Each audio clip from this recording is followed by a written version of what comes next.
nous suivre ici au Congo et un peu partout sur le continent et même en dehors du continent. Nous vous remercions, peuple du studio 210, pour votre attention et votre fidélité à l'émission du peuple de 210. Le mariage en Afrique ne concerne pas seulement le couple, c'est-à-dire l'homme et la femme, au sens classique de l'expression, ou entre l'homme et l'homme, ou encore entre la femme et la femme de nos jours. Mais le mariage en Afrique, il concerne aussi et surtout les familles. La famille de l'homme, la famille de la femme. Le mariage en Afrique, qu'est-ce qu'on en sait réellement, à tort ou à raison, entre tradition, religion et modernité? Renaud Boris Mbota, docteur, maître Tiburce Ndebokolo, guide de l'ordre des Ahéniens, Rufin Okis, maître Rufin Okis, porte-parole de l'association des Nzobi du Congo, et Auguste Balandamio, ritualiste et phytothérapeute, en parle avec nous dans ce plateau. Bonjour à vous. Bonjour. Bonjour, monsieur le journaliste. Les premiers mots, je les accorde au guide des Ahéniens, l'homme qui a rencontré les 9000 extraterrestres, qui lui ont dit des choses aussi sur le mariage. Bon, merci beaucoup. Nous, dans l'ordre des Ahéniens, la différence, nous ne sommes pas comme les autres, en fin de compte. Le raisonnement de l'ordre des Ahéniens, nous disons, évolue. De la même manière, la façon de voir les choses ne peut pas être la même aujourd'hui. Aujourd'hui, le mariage est devenu un grand spectacle et un commerce aussi, au même moment. Et nous disons aussi, non seulement que c'est un commerce, mais il se passe des choses. Lors du mariage traditionnel, il y a aussi le point de la sorcellerie qui se réveille pour nuire aux nouveaux mariés. Nous disons, c'est très bon, puisque l'enfant a été élevé par une famille, tu ne peux pas venir l'arracher dans cette famille-là sans pour autant, en contrepartie, donner quelque chose. Quand vous parlez de sorcellerie, vous faites allusion au mariage coutumier, notamment pendant les présentations. Nous parlons de mariage coutumier, non? Justement. Oui. C'est le mariage en général, parce qu'on a fait aussi le mariage à l'état civil. Mais le mariage en Afrique que nous tenons d'abord en compte, c'est le mariage coutumier, voilà, que tu ne peux pas sauter pour aller te marier officiellement. Justement, vous en parlez dans votre livre, le Vegastu, voilà, encore disponible à ce jour. Voilà. Donc, nous, dans l'ordre des Ahéniens, nous disons, l'enfant, une fille, a été élevée dans une famille, comme le garçon aussi a été élevé dans une famille. Les deux se rencontrent. L'homme propose d'aller épouser la femme, donc faire la dot. Mais les deux familles vont se changer de bien pour quelle raison?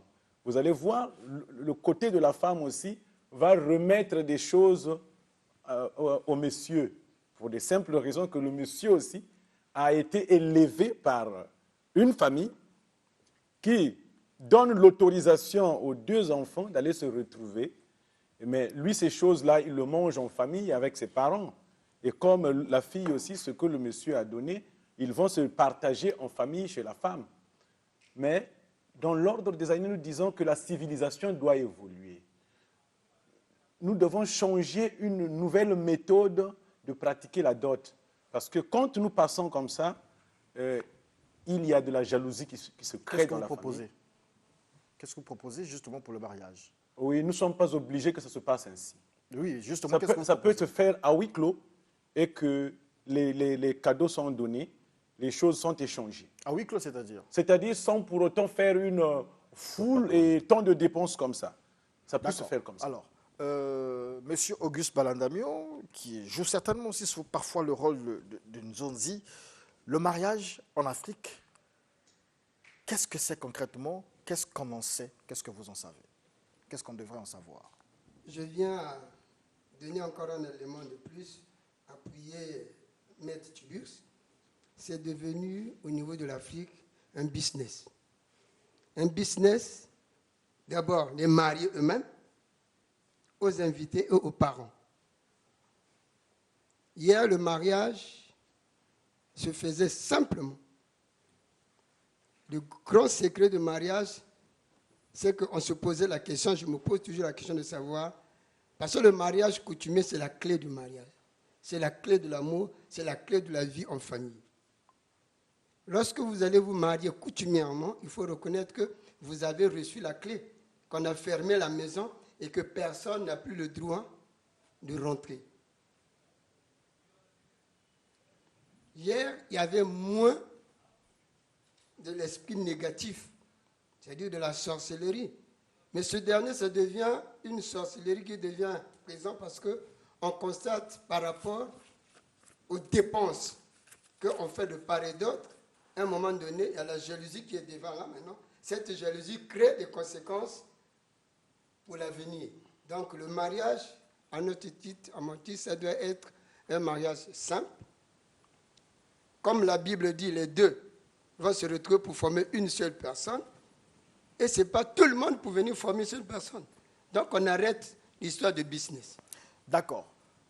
Maître Rufin Okis, aujourd'hui, en faisant réagir Maître Tiburce Ndebokolo et le phytothérapeute et ritualiste Auguste Balandamio, il se dégage ici l'idée que le mariage en Afrique a donné place à la sorcellerie. En réalité, ils sont en train de fustiger, de condamner d'une manière ou d'une autre le mariage coutumier.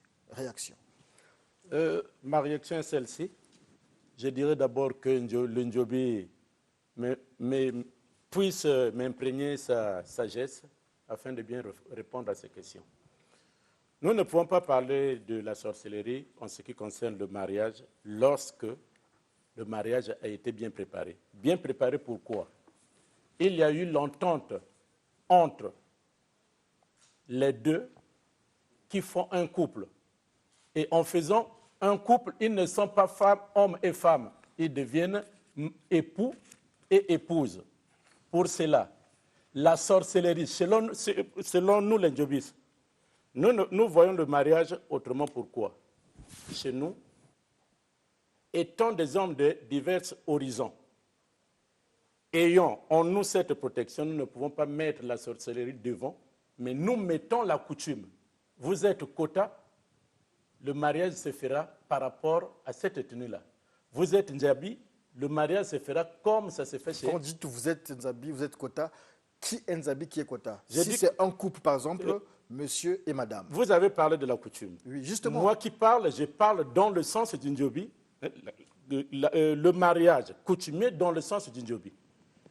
Étant quota, étant Ndjabi, étant Umbamba, le Ndjobi n'a pas d'effet ou n'a pas de place sur le mariage, comme on dit, le mariage religieux. Ça n'existe nulle part. Ce que nous faisons, c'est quoi? La simple protection que vous avez contre la sorcellerie fait de sorte que tout ce qu'on pourra parler de sorcellerie ne pourra pas y arriver du fait qu'il y a eu convenance entre les deux prétendants et les deux familles. Voilà pour cela, nous, Ndjobis, nous ne voyons pas la sorcellerie en ce qui concerne le mariage. Alors, la question que moi j'aimerais savoir, pour se marier, lorsqu'on est africain, qu'est-ce qu'il faut? Maître Okis, je reste donc avec vous. Lorsque un jeune homme ou une jeune dame, en fait deux jeunes amoureux veulent se marier, ils sont africains, ils sont Bamba ou Kota, ils sont Teke Umboshi, Larry ou Bembe. Quelle est la procédure? Qu'est-ce qu'ils doivent faire? Parce qu'aujourd'hui, vous savez, des jeunes peuvent se rencontrer dans la rue, peuvent se retrouver, se rencontrer sur Facebook, peuvent se retrouver n'importe où et décident de s'aimer. Ça peut être aussi un amour vrai. Mais quelle est la procédure? Qu'est-ce qu'il faut faire? La procédure est simple pour nous, Congolais. Je l'ai dit Congolais pourquoi? Je sais bien que je suis un Africain. Aujourd'hui, le mariage chez les Congolais est presque congolisé. Je dis congolisé comment? Nous avons l'ethnie Congo qui est là. Cette ethnie a fait de sorte que le mariage qui se passe chez les Congos commence à prendre la nation tout entière. Je n'ai pas dit la République. On va arriver là, mais moi d'abord, de manière, La manière à la est base. la base, c'est faire ceci. Vous cherchez ce qu'on appelle en Lariti Machandoudi la cola. Vous vous présentez auprès de parents sagement tout en remettant la cola chez le supérieur. Le supérieur prendra la cola. Suite à cette cola qu'il mangera, il vous demandera qu'est-ce que vous voulez. C'est partant de là que vous allez exprimer le mariage que vous prétendez faire. C'est le couple qui prend la cola, qui l'emmène à qui? Quel supérieur? Le supérieur que je dis, c'est le parent ou les parents de la femme. Ah d'accord. J'ai découvert Madame Marina chez M. Diaz. Je ne pourrais que partir chez M. Diaz pour lui remettre la cola. Et cette cola-là, après ce que je dirais, il saura comment faire. Alors, surtout qu'elle est encore célibataire, voilà les... voilà. Oh, mais ça fait rire, M. Baladamio. Alors, docteur René Boris Mota, vous avez écouté tout le monde. Oui. Réaction. Bien, d'abord, sur cette question, c'est une question d'abord culturelle. On doit d'abord noter que le mariage, je l'ai toujours soutenu, que le mariage appartient à une civilisation, à une tradition, à une coutume. Donc on ne se marie pas, il n'y a pas une règle précise sur la manière dont on doit se marier, mais on se marie en satisfaisant aux exigences de la belle famille. Parce que chaque famille a une manière de donner sa fille en mariage. Et lorsque vous avez besoin de l'épouser, vous vous approchez d'elle et c'est elle qui peut vous fixer les modalités d'acquisition de leur fille. Alors, parlant de cela, si on peut associer en même temps l'élément de la dot, parce que pour certains ils disent que la dot est obligatoire pour un mariage, et surtout j'entends aussi même des hommes d'église ou des prétendus chrétiens faire cette déclaration qu'il faut obligatoirement payer la dot sinon il n'y a pas mariage. La dot ou le paiement de la dot n'est pas bibliquement obligatoire pour acquérir une femme. Mais c'est lorsque c'est une condition qui est fixée par le parent. Et généralement, quand on lit dans la Bible, on trouve que dans la Bible, la dot intervenait comme une pénalité envers celui qui avait floué le père d'une fille, c'est-à-dire qui séduisait une vierge sans passer par ses parents et puis qui couchait avec elle. La Bible dit qu'il devait payer la dot des vierges auprès du père et il revenait au père le droit d'accorder sa fille en mariage à cet homme ou de le lui refuser. Donc il avait le plein droit de le lui accorder ou de le lui refuser, mais l'homme avait le devoir absolu de payer la dot parce qu'il avait ôté la virginité de cette fille qui était encore sous tutelle de son père. Alors, au-delà de celles qui n'ont plus de virginité depuis le toit parental, comment est-ce qu'elles rentrent en mariage? La Bible n'a pas spécifié là-dessus. Donc, qu'il y ait dot ou qu'il n'y ait pas dot, mais le problème, c'est l'assentiment du père. Donc, c'est le père qui vous donne sa fille et il fixe les règles d'acquisition. S'il dit, voici ma fille est là, je trouve que vous vous aimez et je trouve qu'elle sera heureuse en vivant avec vous et vous en prendrez bien soin, alors à partir d'aujourd'hui, je vous la donne, elle est votre femme, elle est officiellement votre femme. Et donc, si ça le n'a père pas n'est besoin de plus, tout si un le père tapage. n'est plus de ce monde? Si le père n'est plus de ce monde, elle peut avoir un tuteur ou encore un frère. Donc on voit le tuteur. Voilà, on voit le tuteur ou encore le frère. Maintenant, s'il n'y a pas de frère, elle est mature, elle peut décider elle-même. S'il n'y a personne qui doit prendre une décision sur elle, elle peut prendre une décision. On prend le cas de David, par exemple, qui s'était marié avec Abigail, mais la Bible ne nous dit pas qu'il est allé voir les parents de cette femme-là pour l'acquérir. Ou encore ainsi de suite. Voilà donc le débat dans Art et âme aujourd'hui. Et lorsque je regarde de page 152 dans le Vegastune, Maître Tiburce nous dit ceci.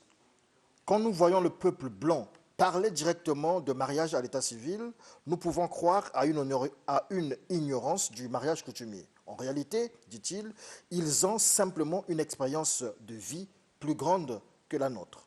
Généralement, ce mariage coutumier est aussi l'origine de plusieurs faits de sorcellerie, car pendant la cérémonie, nous observons deux groupes, ceux qui sont dans la joie et ceux qui sont opposés à l'union. Déjà, pour vous, il faut supprimer ce mariage coutumier, aller droit au mariage de l'état civil. J'adhère sur le point de vue de docteur Renaud Boris Mbota. Renaud Boris Mbota, comme maître Renaud Boris Mbota. Qu'il aime bien. Donc, effectivement, ça dit la même chose. Ça dit la même chose. La dot, aujourd'hui, parler d'une dot, c'est acheter une parcelle et construire une maison. Parfois, tu viens de commencer ton service Et c'est les économies que tu as fait rien que pour aller doter une femme. 3 mois après, on t'enlève au boulot, tu deviens chômage dans la rue avec une femme. La dot ne t'a pas rendu service. Si tu faisais autre chose, ça serait mieux.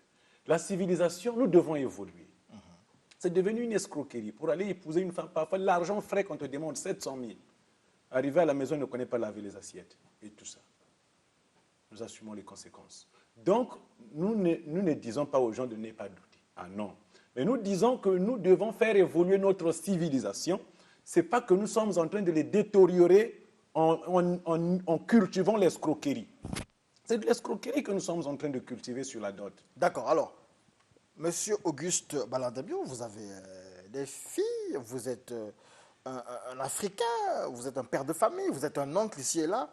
Lorsque j'entends parler le docteur Renaud Boris Mbota et maître Tubirs Ndebokolo, il se dégage bien cette position, même si voilée, qu'il faille aujourd'hui enjamber le mariage coutumier ou détruire, ne plus en fait effacer le mariage coutumier parce qu'il est source de problèmes. Parce que la source du problème dans le mariage coutumier, c'est justement la dot, c'est ce qui a été évoqué directement, clairement par Maître Tiburce et implicitement par le docteur Renaud Boris Mbota. Pour vous, est-ce que le mariage coutumier, on devrait l'oublier parce que ça nous cause beaucoup de problèmes? Bien, l'oublier, c'est qu'on dit, il y a des normes qu'il faut respecter dans ce mariage. Quand j'ai parlé tout à l'heure, ça devient un business, c'est que les gens dépensent plus sur le mariage coutumier. Alors que quand vous allez vous retrouver, comme a dit Maître Tubis vers la femme dans la maison n'a pas de connaissance de vie dans la maison. On a tout simplement, parce que si je me suis retrouvé avec mademoiselle un tel, parce qu'elle est belle, elle me plaît et tout, mais on ne voit pas ce qu'elle est devenue, qu'elle sera demain. C'est à ce titre qu'il faut faire très attention avec la dot. À ce niveau-là, on peut suspendre la dot. Je prends toujours l'exemple qui est mien. J'ai 2 filles, mais je n'oblige jamais la dot. J'ai toujours dit à mes filles, allez-y. Le jour que vous allez vous sentir très à l'aise, vous viendrez me voir. Le grand problème, c'est que vous m'avez vu avant d'aller... Aujourd'hui, le mariage pose problème. Toutes ces questions ici évoquées témoignent justement de cette grande et grave problématique. Mais hier, ce n'était pas le cas. Hier, la dot était... on avait moins de problèmes. Les gens se mariaient, il y avait moins de divorces. Mais pourquoi aujourd'hui, le mariage pose problème? Est-ce que c'est parce que, à la base, les principes du mariage ne sont pas respectés? Non, ce n'est pas seulement les principes de mariage ne sont pas respectés. Ça devient un problème des parents, la culture des hommes et des filles. Nous avons notre culture. À notre époque, la culture de nos jours n'est pas la culture que d'hier. Aujourd'hui, je peux voir une fille que je peux me retrouver déjà à partir de 15, 16 ans. La fille connaît déjà les bistrots. L'homme déjà connaît les bistrots. Ils vont se retrouver dans des bistrots. Et comme ils n'ont pas pris la conscience de leur bien-être de demain, les conséquences, ce sont des divorces. Voilà pourquoi les parents passaient tout le temps à réfléchir. Est-ce que la famille de Tubis est bonne? Est-ce que la famille de Dr Mbota, on peut s'accoupler? Et ça prenait le temps, et ce temps-là a permis d'avoir des foyers qui sont restés très longtemps. Maître Kiss, Maître Tiburce, vous allez réagir après.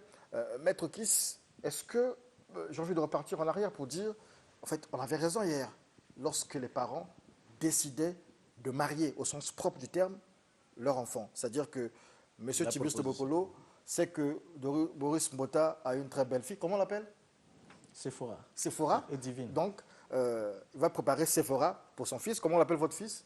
Eri. Voilà. Donc, il s'est dit, bon, Eli, je te prépare, ou le docteur Mbota dit, non, Sephora, toi, tu te marieras avec Eli. Et c'est le docteur Mbota. Eri. Eri, voilà. Donc, ce sont les parents qui décident du choix du mariage. Ça nous faisait peut-être moins de problèmes. Bon, ce que je pourrais dire, c'est vérifiable également. Et je parlerai de moi-même aussi. Je suis issu d'une famille dont ma mère a été proposée. Du vivant de mon père jusqu'à la mort, les deux sont restés à vie. proposer une femme est mieux que la femme qu'on l'on cherche. Du fait que ce même cas-là, nous le voyons chez les Blancs d'une autre manière. Pourquoi les gens célèbrent des anniversaires? On célèbre les anniversaires du fait que le docteur Ben, que je connais, il est bien avec moi, il a une fille. Je ferai de mon mieux pour acheter quelque chose de bien que mon enfant ira remettre auprès de la fille au docteur Ben. Tout en donnant comme ça. C'est une proposition dont les parents ont eu à faire au temps opportun. Par rapport à cela, demain après, il y aura la fête chez moi, c'est ce que le docteur Ben également fera pour moi. Petit à petit, vous allez voir les deux enfants seront bien alliés, bien soudés et deviendront demain Merci, Lurs, oui. Oui, Vous pouvez donc réagir au 06 736 32 32 par message ou en Je prenant viens quelques appels. compléter mon doyen Balandamion qu'il y a aussi la religion qui est en train de nous mettre dans les erreurs. Parce que dans la religion, les jeunes personnes qui sont dans la religion, il faut leur imposer qu'ils doivent se marier, faire la dot, faire le mariage à l'état civil, faire... Et du coup, les jeunes impatients qui sont, ils se lancent dans ce chemin-là pour aller doter. Mais ils n'ont pas pris le temps de regarder dans quelle famille qu'il va aller mettre la tête. C'est ça aussi le problème. On va prendre cet appel. Bonjour. Studio 210, nous parlons du mariage en Afrique. Les maîtres et le pasteur ont réagi. Un complément? Merci, depuis le Gabon, merci. Allez-y. On vous écoute, monsieur. Je m'appelle Ngamadi Patrick, monsieur Toussi le connaît. Donc, je voudrais apporter ma contribution.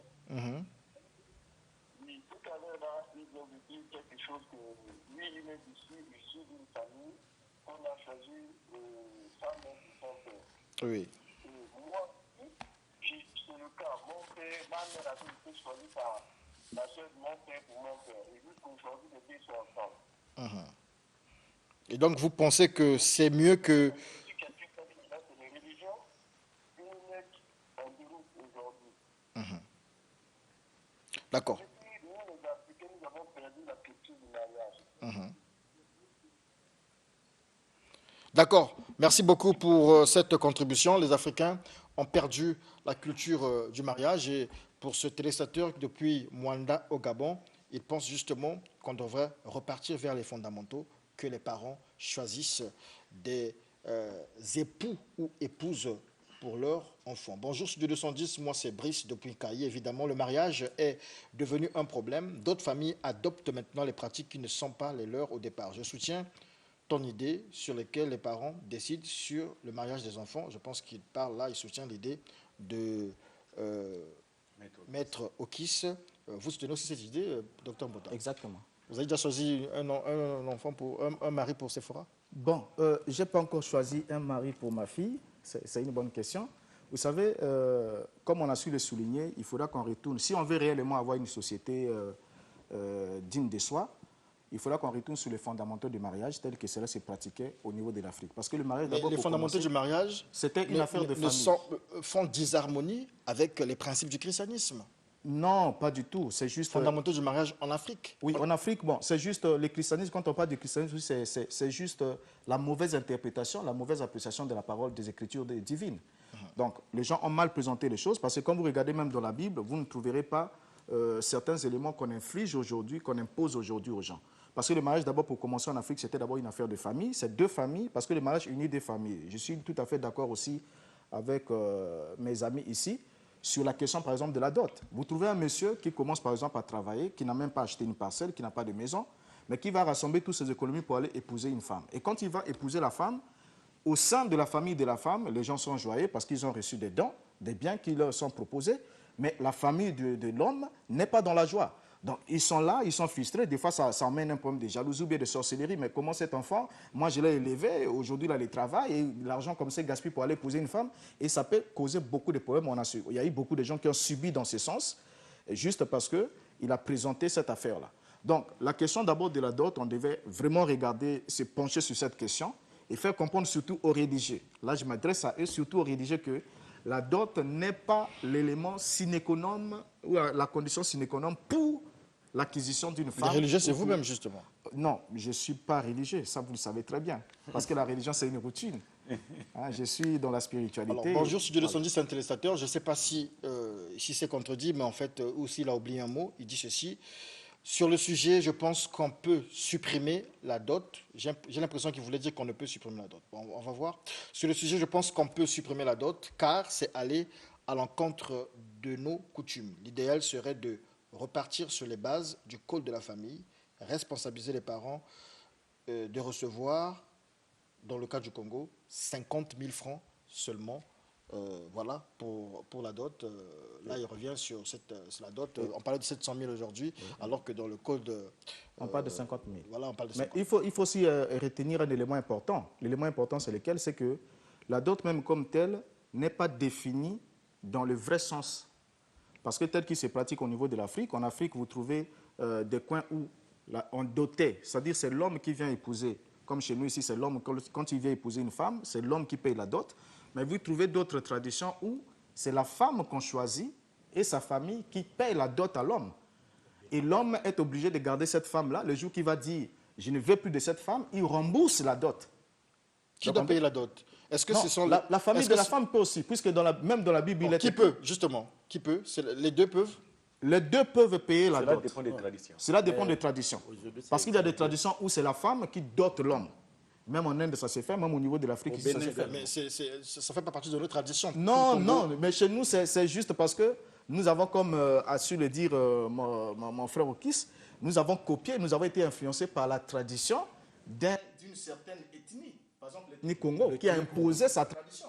Mais quand vous repartez vers le nord et autres, vous allez interroger les anciens, les vieillards, tout ça là, ils vont vous dire autre chose sur la nature de la dot.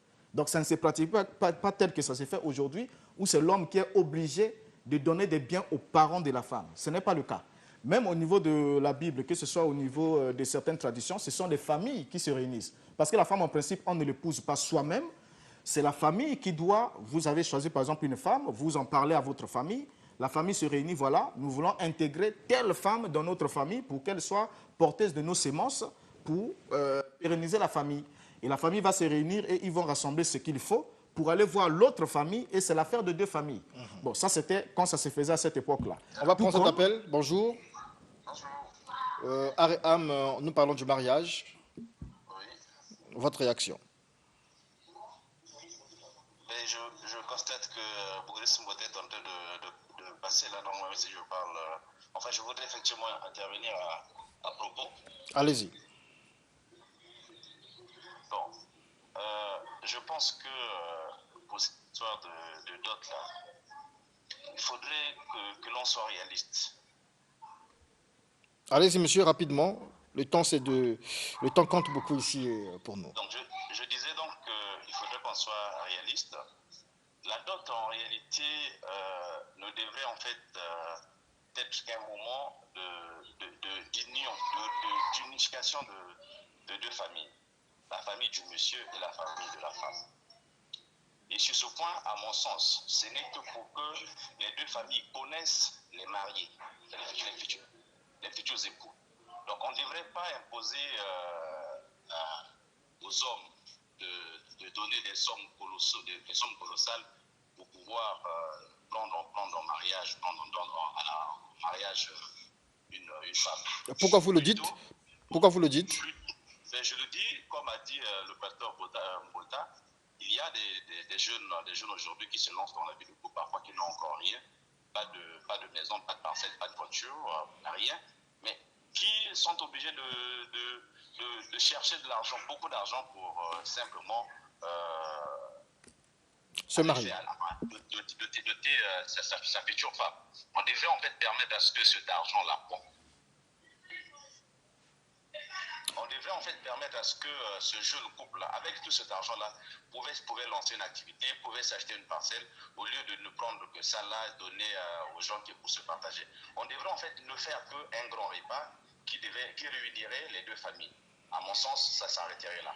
L'argent que prendraient les familles là, ça devrait servir pour accompagner le couple. Pour accompagner le couple. Merci. Justement, merci beaucoup pour votre réaction. Le débat est libre. Chacun peut proposer ses idées. Ça vous donne des idées, ce que le monsieur vient de dire? Sur ce qu'il venait de dire, je dirais ceci. J'appuie toujours ce que l'Ethno-Congo nous a lancé. Les Congos ne voulaient pas que dans le mariage qu'il y ait des fripouillards. N'ayant pas l'envie d'avoir des fripouillards, qu'est-ce qu'ils ont fait? Ce n'est plus l'homme qui se marie et qui va marier la femme au Congo.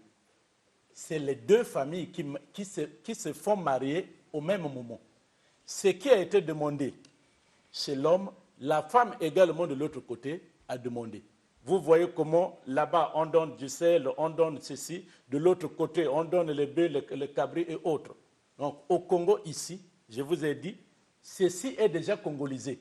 Mais ça va vers l'étape nation. Ce que nous devrons faire, même si on veut mettre fin à la dot, mais le principe sera le même. Ce qui a été fait par le Congo et les autres ethnies doivent emboîter le pas. C'est une bonne manière. Alors, ici on dit, M. Diaz, pourquoi ne pas faire célébrer le mariage coutumier par le maire ou les délégués et consigner cette célébration dans les registres de mariage pour éviter le mariage polygamique pour des couples qui ont opté le régime monogamique? Maître Sylvain Senda, il n'est pas trop dans le sujet. On va prendre ce dernier appel. Il s'agit d'un disciple je me suis trompé ici. Il s'agit d'un disciple du docteur Bosco Ben Youssef. Petite mauvaise manipulation avec mon téléphone, dommage. Maître Ferry, dommage. Je ne pourrais pas l'avoir. Ah, il est là. Bonjour. Bonjour, Maître Ferry. Oui, bonjour. J'appelle pour participer, surtout. Rapidement, il ne reste que 2 minutes. Il ne reste que 2 minutes, rapidement. Oui, encourager le pasteur Mbota, pour la première fois, bien sûr.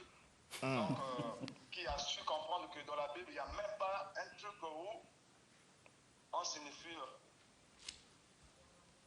Allez-y rapidement. Il ne reste que... D'accord, ok. Donc, je propose que toute action qui se passe de la dot des familles, ce sont les escroqueries, c'est l'escroquerie pure et simple. Pourquoi je dis cela? Parce qu'il n'y a aucun livre, il n'y a aucun test. Il n'y a aucun test qui affirme qu'il faut payer 2 millions, 3 millions de la dot. Mais c'est les sorciers qui pensent qu'il faut pousser les gens vers une bêtise. On vous pousse les montants avancés. Il suffit que vous fatiguez de payer un truc. Quelqu'un viendra dire non, je n'étais pas présent, moi je n'étais pas là. Derrière ça, qu'est-ce qui va se passer? C'est là où la sorcellerie entre maintenant pour venir bouffer les enfants des autres, c'est ça. Nous proposons ceci. Même si vous payez les millions, vous payez ceci, ça n'a rien à voir, ça n'a pas de sens. Qu'est-ce qu'il faut faire? Si vous avez l'accord du papa, de l'enfant, s'il est d'accord qu'il faut prendre sa fille, c'est tout. Il suffit d'utiliser son accord-là de votre spiritualité ou de votre religion. Merci beaucoup. Le débat reste ouvert, Maître Ferry. On reviendra certainement sur ce sujet passionnant. Nous avons essayé de jauger un peu ce qu'il en serait, ce qu'il devait en être. Et voilà, nous comprenons que le sujet intéresse plus d'une personne. Et la question, d'ailleurs, concerne tout le continent. Et nous reviendrons sur cette question dimanche prochain, si Dieu le veut. Et si nous avons aussi un juriste, nous essaierons d'aller sur un débat, une discussion à bâton rompu. On va faire une petite pause avec cette petite annonce. Le pasteur Ludovic Passy sera avec nous dimanche prochain. Il a dit beaucoup de choses. Il a même dit que la polygamie n'était pas un péché. Mais suivez d'abord cet extrait. Ah bon, on me dit que ce n'est pas prêt, mais retenez que le pasteur Ludovic Passy sera des nôtres dimanche prochain.